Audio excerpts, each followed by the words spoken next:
नमस्कार मित्रमैत्रिणींनो, उद्या अंगारकी संकष्टी आहे. ही कथा एकदा ऐकली तर तुमचं आयुष्य बदलू शकतं.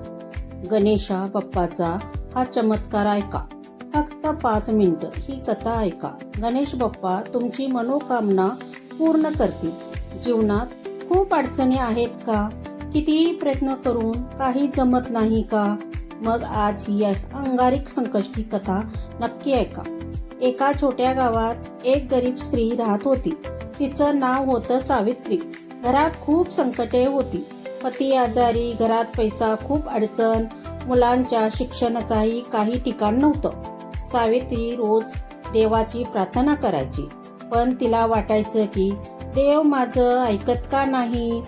एक दिवस शेजारणीनं तिला सांगितलं, उद्या अंगारक संकष्टी आहे.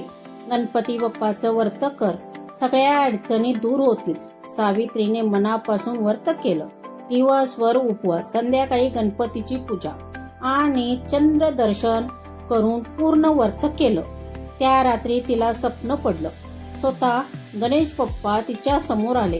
पप्पा म्हणाले, तुझी श्रद्धा मला आवडली. तुझ्या घरातील संकट आता दूर होतील. दुसऱ्या दिवशी चमत्कार झाला. तिच्या पतीची तब्येत सुधारायला लागली. घरात अडचण, पैसे येण्याचे मार्गही खुले झाले. मुलाचं शिक्षणही व्यवस्थित सुरू झालं.